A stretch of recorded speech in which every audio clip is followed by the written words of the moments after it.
Hey guys, tonight we're going to talk about the impacts of colonization in the Columbian trade. Below is our SOL. You can read through it if you want. It just gives you an outline of what we're going to talk about tonight. And when I say American, I mean North and South America. We're not just talking about America as in the United States of America. So South and North America.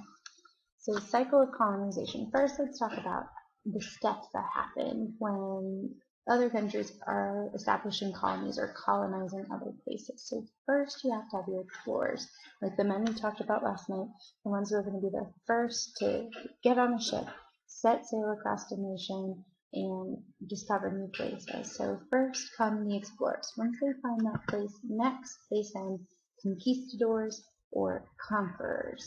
So those are the people who come in, they take care of native populations, if that's a good way to say it. They get rid of native populations, they subdue native populations, they claim that land truly for whatever country they are from.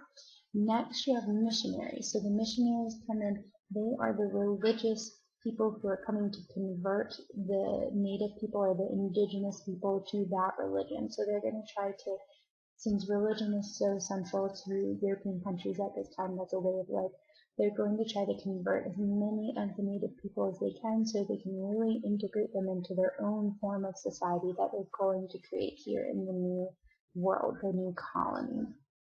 And then next come your colonists, your everyday people who are coming and they're going to stay.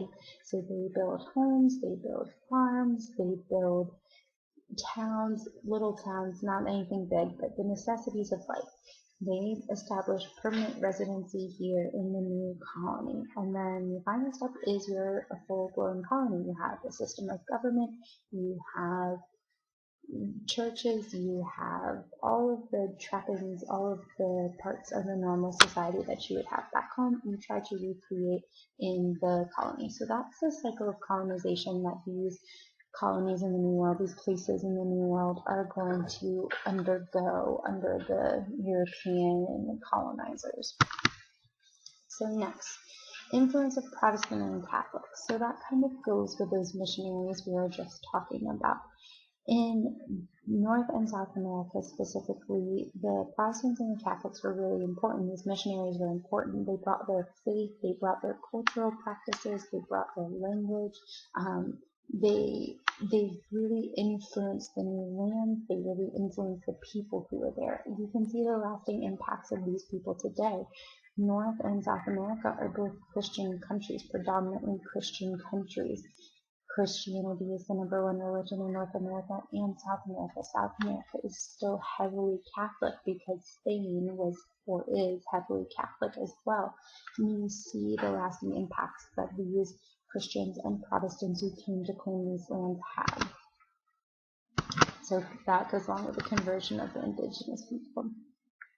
So demise of empires. So I said we would talk a little bit more about this in our video from last night when I was talking about Cortez and Pizarro. So Cortez and Pizarro come to South America and they encounter the Aztecs and Incans, who are two extremely powerful empires in South America prior to or when the Spanish first arrived. And both of Cortez and Pizarro pretty quickly have conflict with the Aztecs and the Incas, and it comes to war. So, and the Aztecs and the Incas are defeated, and those populations are totally decimated. Nearly half of their population dies. Some estimates say up to 90% of their population dies from this. And it's not just the military, the fighting, of course, that does kill people, but the diseases that Europeans brought with them completely devastated the populations of the native people or the indigenous people in North and South America. So these empires, these huge empires that had been there for years and years and years before the Europeans come, are just completely wiped out in no time at all, in years, just a few years, they're totally decimated. So it's extremely important to understand the devastating impact that these European colonists had on the indigenous people or the local empires that were here already. And there's a picture of some conquistadors.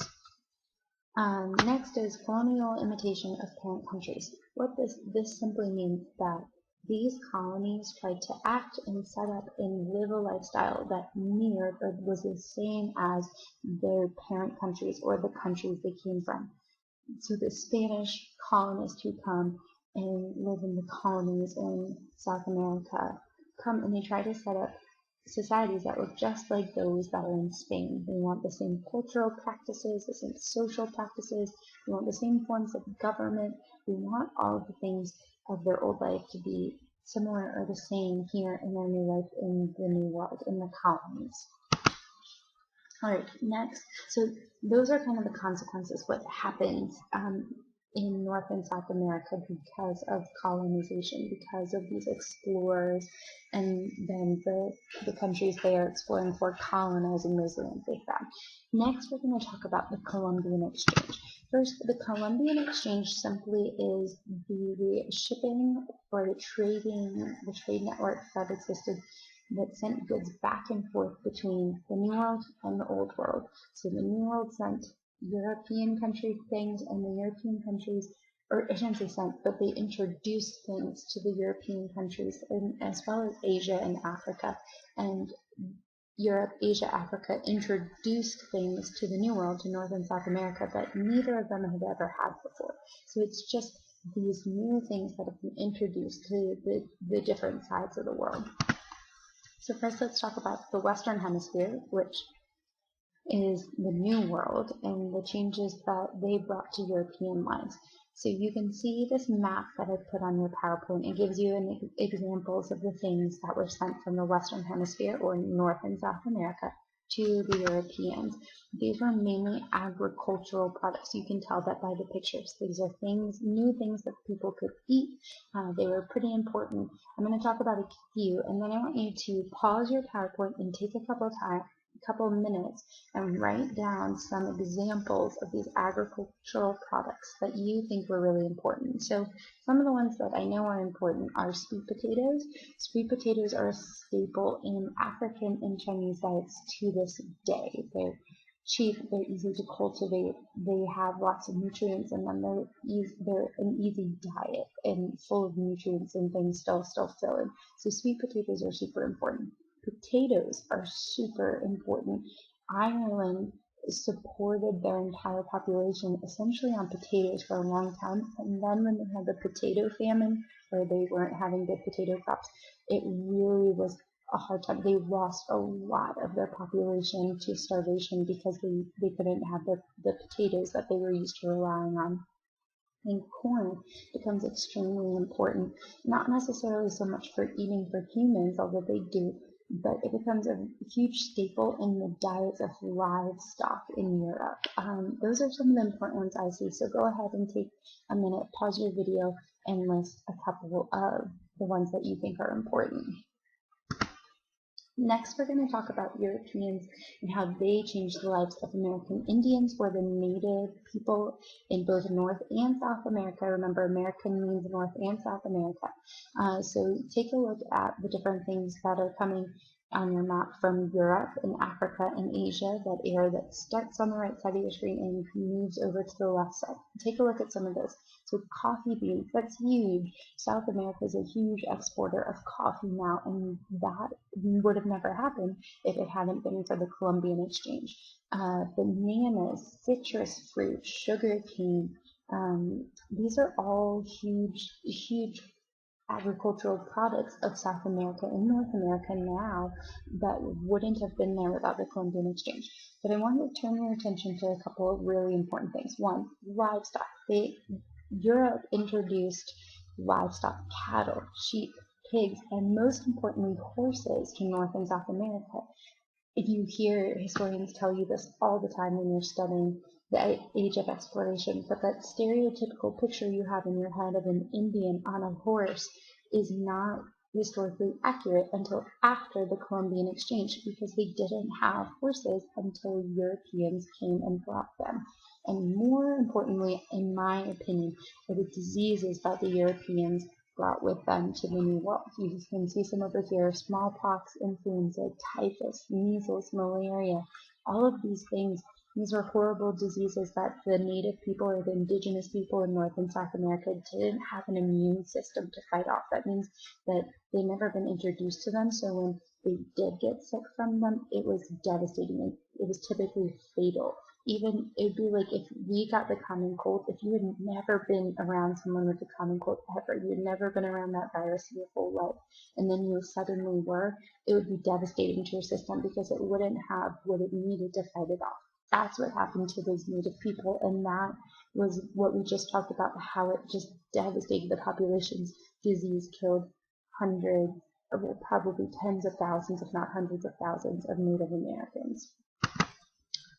So here are a couple, let's go back, a couple of the things that I thought were important in livestock and diseases. So I want you to again take a couple minutes, pause your video, and list some of the things that you think are important from the Columbian exchange that Europeans in Asia and Africa, all of those countries sent, or continents sent to the New World. Next, let's talk about the impacts of the Columbian exchange. These are the longer term impacts of that back and forth of new products and diseases and livestock that we just talked about. So there's a shortage of labor. So shortage of labor is an immediate issue. It's not a long-term issue, but what that shortage of labor led to became a long-term issue. So these new plantations that were set up in these colonies, there's a shortage of labor for them because they started growing cash crops. Cash crops you're probably familiar with, like tobacco and cotton from U.S. history, but sugarcane was a big one that was grown in South America and in the Caribbean. But these cash crops and these plantations that developed needed laborers, and there was a shortage of labor. One, because the native populations that the Europeans were expecting to work were dying very quickly and rapidly, and they weren't meant for this, not meant, but they weren't accustomed to the kind of work that the Europeans were trying to make them do. And two, there just weren't enough people in general. They had these large farms and they needed a lot of workers, and there weren't enough people. So this leads to the slave trade and slavery, which we'll talk a little bit more about, or a lot more about in our video tomorrow. But slavery becomes one of the lasting impacts of the Columbian exchange.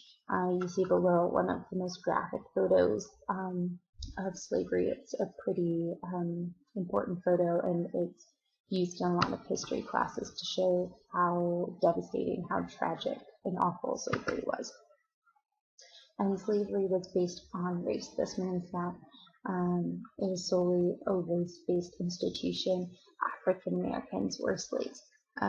Before African Americans came, or before they were forced into the New World as slaves, the indigenous populations were slaves, and they were, of course, of a different race than the Europeans too. So slavery is race-based. And there's that European plantation system. So the European plantation system that we just talked about, that caused the need for slavery because of that shortage of labor, forever changes the colonies and the North and South American landscape. It totally devastates the ecosystem.